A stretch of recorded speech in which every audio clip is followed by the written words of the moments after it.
김 여사의 삶은 고요하고 단정했습니다. 이른 나이에 남편을 떠나보내고 홀로 두 아이를 키워냈지만 억척스럽게 살아온 덕분에 허리 펼 작은 보금자리와 노후를 지탱할 약간의 여윳돈을 마련할 수 있었죠. 아들 철수와 며느리 혜선은 각자의 영역에서 최선을 다하며 단단한 가정을 꾸려가고 있었습니다. 김 여사는 자식들이 건강하게 제 몫을 하며 살아가는 것을 보는 것만으로도 세상 가장 큰 복이라 여기며 감사했습니다. 하지만 그 감사함 한편에는 며느리 혜선에 대한 가늘고 긴 서운함이 늘 자리하고 있었습니다. 며느리 혜선은 사회생활도 잘하고 겉보기에는 싹싹한 현대 여성의 표본 같았습니다. 하지만 김 여사는 혜선이 자신을 대하는 태도와 그녀의 친정 식구들을 대하는 태도 사이에 분명한 온도 차이가 있음을 느끼고 있었습니다. 며느리 혜선은 친정에 갈 때마다 들뜬 목소리로 전화 통화를 하곤 했습니다. 엄마, 이번에 새로 나온 명품 브랜드 가방 사놨어. 좋아하실 거야. 아빠, 이번 여행 코스 마음에 드실지 모르겠네. 이것저것 다 알아봤어. 이런 이야기들이 김 여사의 귀에 들어올 때마다 김 여사는 혜선이 친정 부모님께 쏟는 정성이 얼마나 깊은지 알 수 있었습니다. 실제로 명절에 혜선이 친정에 드린 선물 목록을 우연히 보게 되었을 때 김 여사는 입을 다물지 못했습니다. 수백만 원을 호가하는 명품 시계나 유명 화가의 그림 등 김 여사로서는 상상조차 할 수 없는 고가의 물건들이었습니다. 물론 김 여사는 며느리가 친정에 잘하는 것을 전혀 마음에 두지 않았습니다. 자식된 도리로서 마땅히 그래야 한다고 생각했으니까요. 문제는 김 여사를 대하는 혜선의 태도였습니다. 명절에 잠시 들러도 앉은 지 30분도 채 되지 않아 어머님, 저희 이제 가봐야 해서요. 라며 서둘러 일어났습니다. 건네는 선물도 백화점 포장지 대신 대충 마트 비닐봉투에 담아온 과일이나 유통기한이 얼마 남지 않은 즉석식품인 경우가 허다했습니다. 정성이나 마음이 느껴지기보다는 의무적으로 던지는 듯한 느낌이었습니다. 김 여사는 선물의 가치보다는 그 안에 담긴 마음이 중요하다고 생각했습니다. 그런데 혜선의 행동에서는 어머니로서 자신에게 쓰는 마음과 친정 부모님께 쓰는 마음의 차이가 너무나 극명하게 느껴졌습니다. 마치 시댁은 잠시 들렀다 가는 정류장이고 시어머니인 자신은 그저 거쳐가야 할 불편한 관문쯤으로 여기는 것 같아 기참했습니다. 아들 철수에게 이런 서운함을 직접적으로 말하지는 않았지만 혜선이가 친정에는 참 극진하더라. 사돈이 복이 많으셔. 하고 애둘러 말한 적이 여러 번 있었습니다. 그때마다 철수는 어머니의 깊은 속마음을 알아채지 못하고 에이, 엄마 혜선이가 엄마한테도 잘하잖아요. 괜한 생각 마세요. 하며 웃어넘기곤 했습니다. 철수가 일부러 모른 척하는 것은 아니었겠지만 김 여사는 아들이 자신의 답답함을 제대로 헤아리지 못하는 것 같아 서글펐습니다. 며느리 혜선은 시어머니인 자신을 친정 부모님만큼 존중하거나 소중하게 여기지 않는다는 느낌, 그리고 그런 며느리의 태도를 아들마저 무감각하게 받아들이는 듯한 현실이 김 여사의 마음을 점점 무겁게 짓눌렀습니다. 평화로워 보이는 일상 속에 이 서운함과 소외감은 김 여사의 마음 가장 깊은 곳에 뿌리를 내리기 시작했고 다가오는 어버이날 이 감정은 돌이킬 수 없는 상처로 터져나오게 됩니다. 김 여사는 그날의 일을 생각할 때마다 아직도 가슴이 먹먹해지곤 합니다. 5월의 햇살이 창문을 넘어 집 안가득 쏟아지던 어버이날 아침이었습니다. 김 여사는 평소보다 일찍 일어나 정성껏 마당을 쓸고 창문을 열어 맑은 공기를 마셨습니다. 문득 자식들이 어버이날이라고 작은 케이크라도 사들고 오지 않을까 하는 기대감에 마트에 들러 아들 내외와 손주가 좋아하는 반찬거리를 사다 냉장고에 채워 넣었습니다. 혹시라도 오면 맛있는 밥을 차려주고 싶었기 때문입니다. 설레는 마음으로 아들 내외의 연락을 기다리고 있을 때 며느리 혜선에게서 전화가 왔습니다. 어머님, 저희 오전에 잠깐 들를게요. 김 여사는 그 말이 얼마나 반가웠는지 모릅니다. 그래. 혜선아 오거라 조심해서 오렴. 1시간쯤 지났을까 현관문 벨이 울렸습니다. 아들 철수와 며느리 혜선이었습니다. 혜선은 봄 분위기가 물씬 풍기는 화사한 원피스에 머리끝부터 발끝까지 신경 쓴 모습이었습니다. 아마도 어버이날 일정을 소화하기 위해 잔뜩 멋을 부린 듯 했습니다. 김 여사는 환한 미소로 그들을 맞았습니다. 어서 오렴. 오랜만에 둘이 같이 왔네. 아들 철수는 김 여사를 보자마자 다가와 쑥스럽게 안아주며 어머니 건강하세요. 항상 감사드려요. 하고 말했습니다. 아들의 따뜻한 말 한마디에 김 여사는 여느 어머니처럼 가슴이 뭉클해졌습니다. 하지만 며느리 혜선의 태도는 아들과 달랐습니다. 혜선은 김 여사에게 목례만 한 채 들고 온 명품 브랜드 쇼핑백 안에서 흰색 작은 봉투 하나를 꺼냈습니다. 봉투는 얇고 빳빳했습니다. 그리고는 그 봉투를 김 여사에게 거의 밀치듯 건넸습니다. 그 손길에는 아무런 정성이나 마음이 느껴지지 않았습니다. 봉투를 받은 김 여사가 아이고 이게 무엇이냐 하며 형식적으로 열어보려 하자 묘선은 마치 기다렸다는 듯 퉁명스러운 말투로 덧붙였습니다. 어머님, 요새 카네이션도 비싸더라고요. 그냥 이 돈으로 필요한 거 사세요. 김 여사는 봉투를 열다 말고 며느리의 얼굴을 쳐다봤습니다. 혜선은 김 여사의 눈을 똑바로 쳐다보지 않고 시선을 피했습니다. 봉투 안에는 현금 5만 원이 들어 있었습니다. 5만 원. 그 돈의 액수보다 김 여사를 충격에 빠뜨린 것은 며느리의 태도와 그 말 한마디였습니다. 어버이날 선물로 5만 원 현금에 카네이션 비싸다는 말을 덧붙이다니. 마치 생색내기 용도로 5만 원을 던져주고 카네이션 한 송이 값조차 아깝다고 말하는 것처럼 들렸습니다. 김 여사는 숨이 턱 막히는 것 같았습니다. 며느리는 김 여사의 표정을 살피지도 않고 서둘러 말을 이었습니다. 저희 친정에도 들러야 해서요. 시간 없으니 이만 가볼게요. 아들 철수도 며느리 옆에서 어색하게 서 있었습니다. 채 5분도 머무르지 않고 아들 내외는 서둘러 김 여사의 집을 나섰습니다. 문이 쾅 닫히는 소리가 김 여사의 가슴에 메아리 쳤습니다. 김 여사는 손에 들린 5만 원 봉투와 며느리의 차가운 말소리, 그리고 황급히 자리를 뜨는 뒷모습을 보며 멍하니 현관에 서 있었습니다. 발밑이 꺼지는 듯한 깊은 모욕감과 서러움이 김 여사를 덮쳤습니다. 아들 내외가 떠나고 난 후 김 여사의 작은 집은 갑자기 싸늘하게 식은 듯 했습니다. 따뜻했던 어버이날 아침의 햇살마저 차갑게 느껴졌습니다. 김 여사는 손에 들린 얇은 5만 원 봉투를 내려다보았습니다.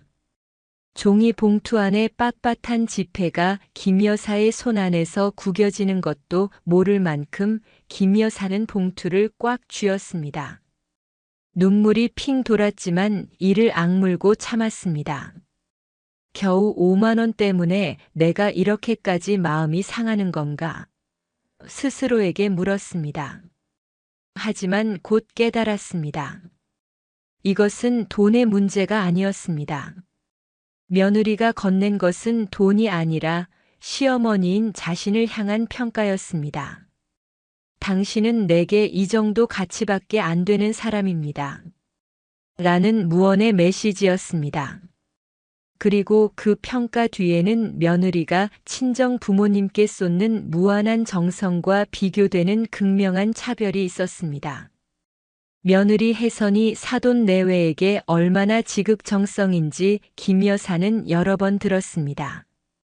몇백만 원짜리 유럽 여행 상품권은 물론 최고급 의료기기나 유명 화가의 그림을 선물했다는 이야기도 들었습니다. 사돈 생신에는 일가 친척 모두가 모이는 대규모 잔치를 열고 며느리 혜선이 직접 나서서 모든 비용을 처리했다는 소문도 파다했습니다.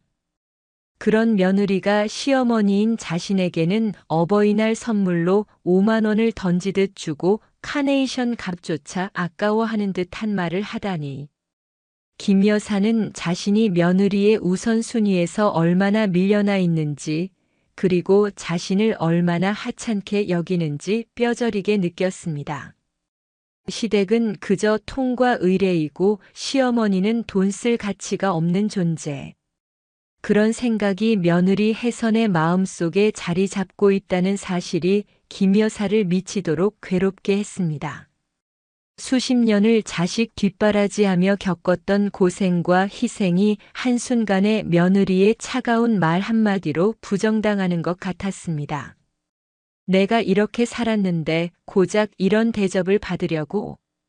억울함과 분노 그리고 깊은 서러움이 뒤섞여 김 여사의 마음을 핥히었습니다. 아들 철수에게 이 사실을 이야기해봤자 철수는 며느리 편을 들거나 상황을 축소하려 할 것이 분명했습니다. 홀로 이 모든 감정을 감당해야 한다는 사실이 김 여사를 더욱 외롭고 고립되게 만들었습니다. 심장이 답답하고 숨쉬기조차 힘들었습니다. 김 여사는 자리에 앉아 며느리가 주고 간 5만 원 봉투를 한참 동안 바라보았습니다. 봉투는 구겨져 있었고 그 안에 든 지폐는 김 여사의 눈물로 얼룩진 듯 보였습니다. 이대로는 안 된다는 강한 의지가 김 여사의 마음속에 단단하게 뿌리를 내렸습니다. 돈의 문제가 아니었습니다. 자신을 지키고 무시당한 어머니로서 한 인간으로서의 자존심을 반드시 회복해야 했습니다.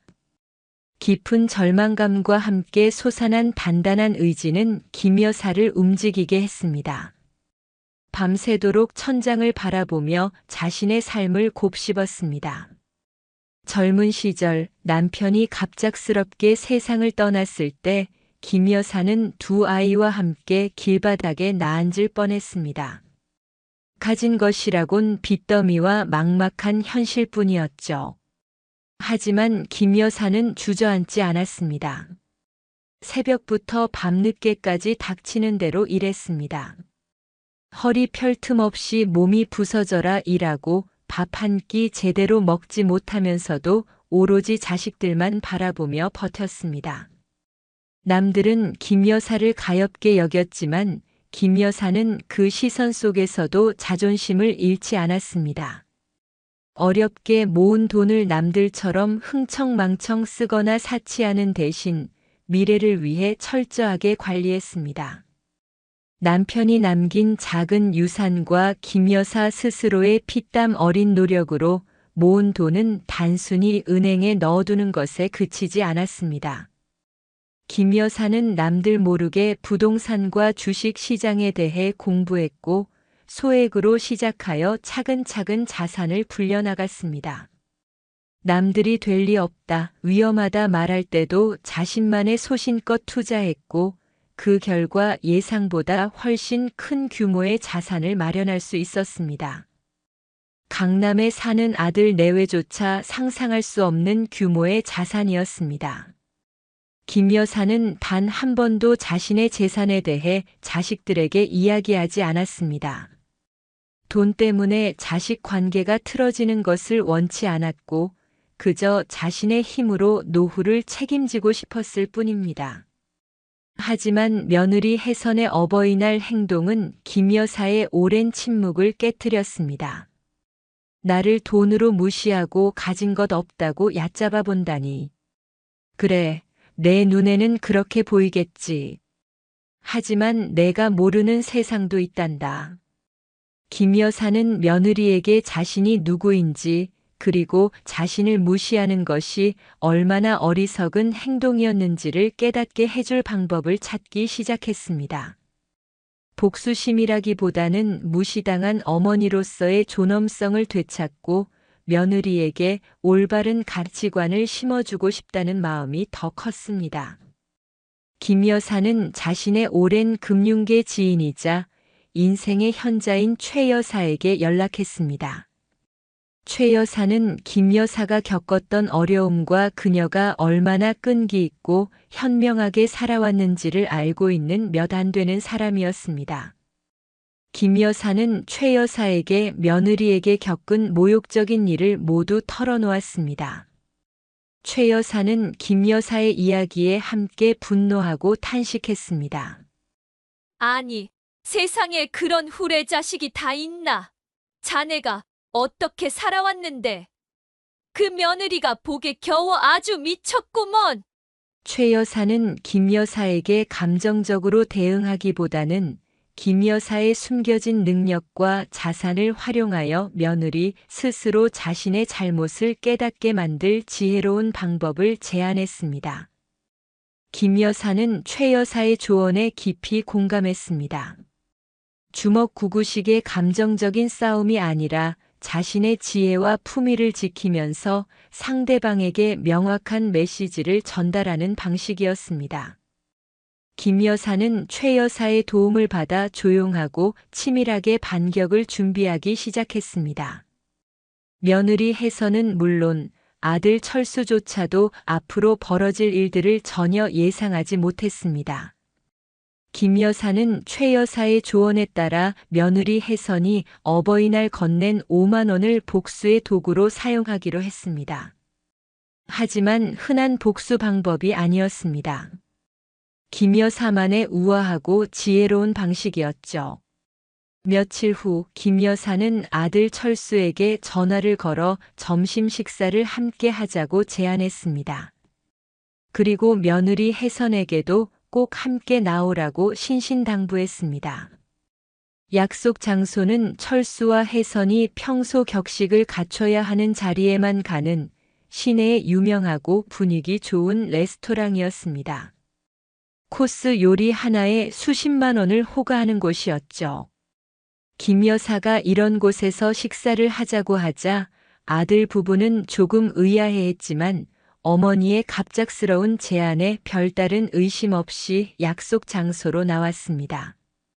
아들 부부는 말끔한 정장 차림으로 나타났고 김 여사는 평소 즐겨 입는 단정하고 기품 있는 옷을 입고 먼저 도착해 있었습니다. 식사를 하는 내내 김 여사는 평소처럼 차분하고 온화했습니다. 아들 철수와 며느리 혜선은 레스토랑의 고급스러운 분위기에 다소 긴장한 듯 보였습니다. 식사를 마치고 계산할 시간이 되자 김 여사는 자연스럽게 자신의 핸드백을 열었습니다. 그리고 며느리 혜선이 어버이날 건넸던 바로 그 5만 원짜리 현금 봉투를 꺼냈습니다. 며칠 전 구겨졌던 봉투는 김 여사의 손길로 다시 빳빳하게 펴져 있었습니다. 얘들아, 오늘 점심 식사비는 이 돈으로 내겠다. 김 여사가 말했습니다. 아들 철수는 어머니가 5만 원짜리 현금을 꺼내는 모습에 의아한 표정을 지었습니다. 하지만 며느리 혜선은 얼굴색이 순식간에 변했습니다. 자신이 어버이날 어머니께 드린 봉투임을 즉시 알아챘기 때문입니다. 더욱이 이 레스토랑의 식사비가 5만 원으로는 턱없이 부족하다는 것을 혜선은 너무나 잘 알고 있었습니다. 김 여사는 태연하게 말을 이었습니다. 그녀의 목소리는 나긋나긋했지만 분명했습니다. 혜선이가 어버이날 선물이라며 준 용돈인데 뭘 사서 쓸까 한참 고민했지. 그런데 너희들과 이렇게 맛있는 밥을 사 먹는 데 쓰는 것이 내게는 가장 큰 기쁨이 될 것 같더구나. 김 여사는 5만 원짜리 현금 몇 장과 함께 자신의 지갑에서 신용카드 한 장을 꺼내 레스토랑 직원에게 건넸습니다. 직원은 김 여사의 신용카드를 받아 결제를 진행했습니다.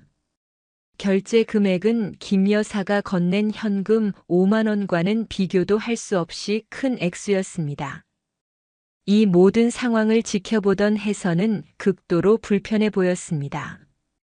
얼굴이 빨개졌다 파래졌다 했습니다. 자신이 어머니께 드린 푼돈을, 그것도 이런 고급 레스토랑에서 자신의 면전에서 사용하며 무언의 메시지를 던지고 있다는 것을 분명히 느꼈을 것입니다. 내가 준 돈은 내게 이렇게 하찮은 의미로 쓰일 뿐이다.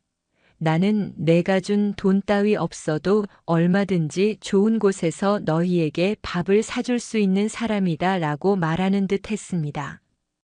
아들 철수는 아직 상황의 깊은 의미를 완벽하게 파악하지 못했지만 어머니와 혜선 사이에 흐르는 차갑고 날카로운 기류를 감지하고 어색한 표정으로 두 사람을 번갈아 보았습니다. 김 여사는 5만 원을 건넨 며느리의 무례함에 대한 조용하고 품위 있는 반격을 시작한 것입니다. 레스토랑에서의 불편한 점심 식사 후 집으로 돌아오는 길에 아들 철수는 어머니에게 조심스럽게 물었습니다. 아까부터 계속 신경 쓰였던 부분이었기 때문입니다. 엄마, 아까 레스토랑에서 혜선이가 준 돈으로 계산하신 거예요?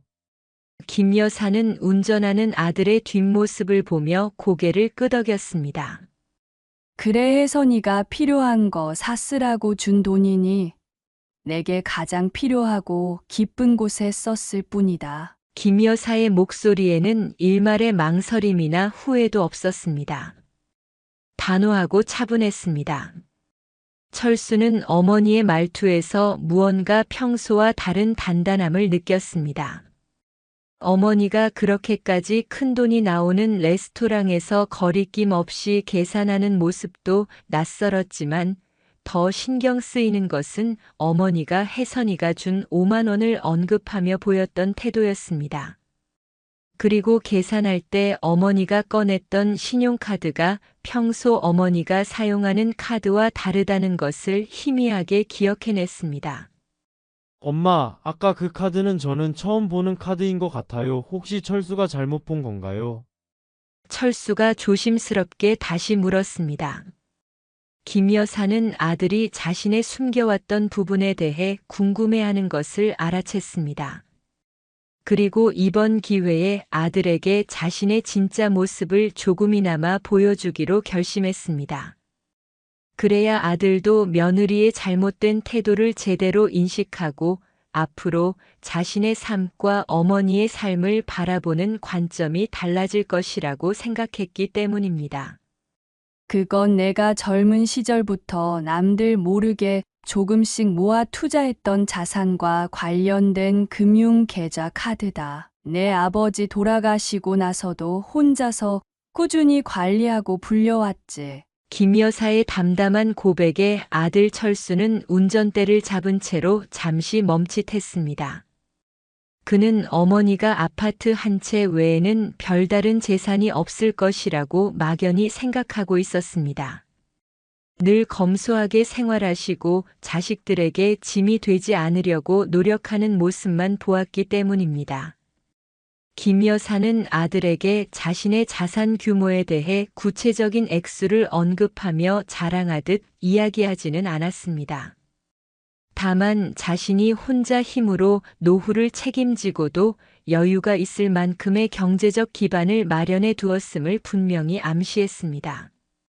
자식들 결혼 자금까지 보태주고도 남을 만큼의 자산을 불려놓았다는 사실을 에둘러 표현했습니다. 어머니의 예상치 못한 모습과 능력에 아들 철수는 큰 충격을 받았습니다. 동시에 며느리 혜선이 어머니를 돈 없고 낡은 시어머니로 여기고 함부로 대했던 태도가 떠올라 얼굴이 화끈거렸습니다. 며느리가 어머니를 얼마나 얕잡아 보았는지, 그리고 어머니가 사실은 얼마나 대단하고 현명한 분이었는지를 비로소 깨닫게 된 것입니다. 아들은 그동안 어머니의 마음을 제대로 헤아리지 못했던 자신을 자책했고 며느리의 잘못된 행동을 바로잡아야 한다는 책임감을 강하게 느꼈습니다. 어머니에게 죄송한 마음과 함께 아들 철수는 어머니를 향한 존경심을 새롭게 갖게 되었습니다. 이 사건은 아들 철수에게 큰 깨달음을 주었고 앞으로 어머니와 며느리의 관계 문제에 적극적으로 개입해야겠다고 마음먹는 계기가 되었습니다. 아들은 어머니의 조용한 반격이 시작되었음을 직감했습니다. 아들 철수는 어머니로부터 모든 이야기를 들은 후 집에 돌아와 며느리 혜선에게 어버이날 일에 대해 진지하게 이야기했습니다. 철수는 레스토랑에서 어머니가 5만 원을 사용하며 보였던 태도의 진정한 의미를 혜선에게 설명했습니다. 그리고 어머니가 그 5만 원 봉투와 카네이션 비싸요라는 말 때문에 얼마나 큰 상처를 받았는지, 친정과 시댁을 차별하는 며느리의 태도에 얼마나 깊은 서운함을 느껴왔는지를 담담하게 전했습니다. 혜선은 처음에는 어머님, 왜 그렇게 예민하게 반응하세요? 그냥 용돈 드린 거잖아요. 제가 친정에 잘하는 건 당연한 거 아니에요? 라며 자신의 행동을 합리화하고 어머니의 감정을 축소하려 했습니다. 하지만 철수가 어머니의 담담했지만 분명했던 말들과 상처받은 표정을 생생하게 묘사하자 혜선은 더 이상 가볍게 넘길 수 없다는 것을 깨달았습니다. 특히 철수가 어머니가 사실은 예상보다 훨씬 안정적인 재정 상태이며 젊은 시절부터 홀로 자산을 현명하게 관리하고 불려왔다는 이야기를 언급하자 혜선은 크게 당황했습니다. 자신이 어머니를 가진 것 없고 세상 물정 모르는 늙은이로 여기고 함부로 대했던 것이 얼마나 큰 착각이었는지, 그리고 그 착각이 어머니에게 얼마나 큰 모욕감을 안겨주었는지를 비로소 깨닫기 시작했습니다. 자신이 어머니를 돈으로 얕잡아 보고 하대했던 것이 어머니의 실제 능력이나 가치와는 아무런 상관이 없었으면 그저 자신의 편협하고 오만한 생각이었음을 인정한 것입니다. 철수는 혜선에게 어머니께 진심으로 사과하고 관계를 회복해야 한다고 단호하게 말했습니다. 더 이상 이 문제를 회피하거나 대충 넘어가서는 안 된다는 것이 철수의 입장이었습니다. 결국 아들 철수의 주선으로 김 여사와 철수 그리고 혜선 세 사람이 불편한 진실을 마주하기 위해 다시 한자리에 모였습니다. 팽팽한 긴장감이 감도는 가운데 김 여사가 먼저 입을 열었습니다. 그녀의 목소리는 차분했지만 흔들림 없는 단단함이 느껴졌습니다. 혜선아, 철수야, 오늘 이 자리는 누구를 비난하거나 책망하려는 자리가 아니다. 다만 내 마음에 박힌 가시를 너희에게 보여주고 싶을 뿐이다. 어버이날 내가 준 5만 원 봉투와 카네이션 비싸요라는 말, 그리고 나를 대하는 내 태도가 내게 얼마나 큰 상처를 주었는지 내가 알아주었으면 한다. 나는 내가 친정에 잘하는 것을 나무란 적 없다. 하지만 나를 대하는 내 태도는 너무나 달랐다. 마치 나는 내 인생에서 중요하지 않은 사람처럼 돈 몇 푼으로 때워도 되는 존재처럼 느껴졌단다. 나는 내 친정 부모님과 나를 비교하며 나를 깎아내리는 내 시선이 가장 아팠다. 김 여사의 담담하지만 가슴 저미는 이야기에 혜선은 고개를 들지 못했습니다. 자신이 무심코 던진 말 한마디와 행동이 어머니에게 얼마나 큰 아픔을 주었는지 비로소 깨달았습니다. 자신이 어머니를 얕잡아 보고 하대했던 것이 얼마나 어리석고 잔인한 행동이었는지 인정할 수밖에 없었습니다. 아들 철수 역시 어머니의 옆에서 며느리 혜선의 잘못된 점을 지적하며 어머니의 마음을 헤아려 달라고 부탁했습니다. 더 이상 회피하거나 변명할 수 없게 된 혜선은 결국 참았던 눈물을 터뜨리며 김 여사에게 진심으로 사과했습니다. 어머님, 정말 죄송합니다. 제가 너무 잘못했어요. 어머님 마음을 전혀 헤아리지 못했습니다. 제가 어머님께 너무 무례했습니다. 친정 부모님만 생각하고 어머님께는 너무 소홀했습니다. 정말 죄송합니다. 용서해 주세요. 혜선의 목소리에는 진심 어린 뉘우침이 담겨 있었습니다. 어버이날 5만 원 봉투와 차별적인 태도가 어머니에게 얼마나 깊고 큰 상처를 남겼는지 며느리 혜선은 그제야 비로소 깨달은 것입니다. 며느리 혜선의 진심 어린 사과와 아들 철수의 노력으로 세 사람의 관계는 상처를 딛고 회복의 길을 걷기 시작했습니다. 김 여사의 마음에 깊이 박혔던 가시가 완전히 뽑히지는 않았지만 며느리가 자신의 잘못을 인정하고 진심으로 뉘우치는 모습에 김 여사도 굳게 닫혔던 마음의 문을 조금씩 열었습니다. 아들 철수는 이번 일을 통해 어머니의 숨겨진 강인함과 현명함, 그리고 어머니가 느껴왔던 깊은 외로움과 서운함을 알게 되었고 앞으로 어머니의 감정에 더욱 세심하게 신경 쓰겠다고 다짐했습니다. 며느리 혜선 역시 이전에 오만하고 무심했던 태도를 버리고 시어머니인 김 여사에게 진심으로 다가가려 노력했습니다. 어버이날 이후 혜선은 어머니께 자주 연락하고 일부러 찾아와 살갑게 대했습니다. 친정 부모님께 드릴 선물을 준비할 때마다 김 여사에게도 똑같이 혹은 그 이상의 정성과 마음을 담아 선물을 준비했습니다. 더 이상 마트에서 급하게 산 물건이 아니라 어머니가 좋아하실 만한 것을 미리 고민하고 준비하는 모습이었습니다. 말투도 이전처럼 퉁명스럽거나 사무적이지 않고 훨씬 부드럽고 공손해졌습니다. 물론 관계 회복은 하루아침에 이루어지지 않았습니다. 김 여사는 때때로 어버이날의 상처가 문득 떠올라 마음이 시큰거릴 때도 있었지만 며느리 혜선의 꾸준한 노력과 진심 어린 변화를 보며 관계 개선의 가능성을 보았습니다. 며느리 혜선은 어머니에게 진심으로 다가가는 법, 그리고 가족 구성원으로서 서로를 존중하는 법을 배우기 시작했습니다. 김 여사는 그런 며느리의 노력을 따뜻하게 받아주며 때로는 먼저 다가가 함께 이야기를 나누고 소소한 일상을 공유했습니다.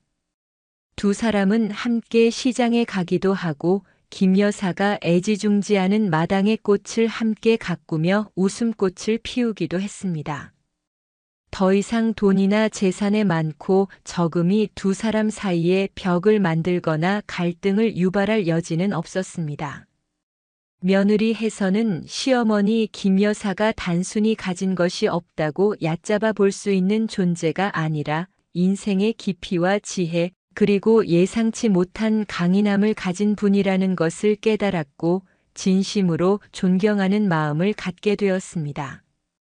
김 여사는 이 모든 과정을 통해 자신을 무시하는 타인에게 억지로 맞춰주거나 소갈이할 필요가 없으며 자신의 가치를 스스로 존중하고 지키는 용기가 얼마나 중요한지를 배웠습니다. 그리고 때로는 어렵더라도 솔직하게 자신의 아픔을 이야기하고 관계를 바로잡으려는 노력이 필요하다는 것도 알게 되었습니다. 어버이날 5만 원 봉투와 카네이션 비싸요라는 차가운 말은 김 여사에게 깊은 상처를 안겨주었지만 결과적으로는 김 여사와 아들 내외가 서로의 진심을 확인하고 오해를 풀고 더욱 단단하고 건강한 가족으로 나아가는 소중한 계기가 되었습니다. 김 여사는 앞으로 아들 내외가 서로를 진심으로 존중하며 화목한 가정을 꾸려나가기를 바라며 자신 역시 그들을 따뜻한 마음으로 지켜볼 것이라고 다짐했습니다. 김 여사는 이제 햇살 좋은 오후에 마당에 앉아 차를 마시며 생각합니다. 가족이라는 이름 아래 때로는 상처를 주고받지만 결국 서로를 향한 진심과 이해만이 그 상처를 아물게 하고 관계를 더욱 단단하게 만든다는 것을, 며느리의 달라진 눈빛 속에서, 아들의 따뜻한 말 한마디 속에서 김 여사는 비로소 진정한 어버이날의 의미를 느끼고 있었습니다. 앞으로의 날들이 늘 화창하지만은 않겠지만 서로의 마음을 헤아리려 노력하는 한 김 여사의 가족은 어떤 비바람 속에서도 흔들리지 않고 함께 나아갈 수 있을 것이라고 김 여사는 조용히 미소 지었습니다. 오늘 이야기 어떠셨나요? 구독과 알람 설정 잊지 마시고 소중한 댓글 하나가 정말 큰 힘이 됩니다. 시청해 주셔서 진심으로 감사드립니다.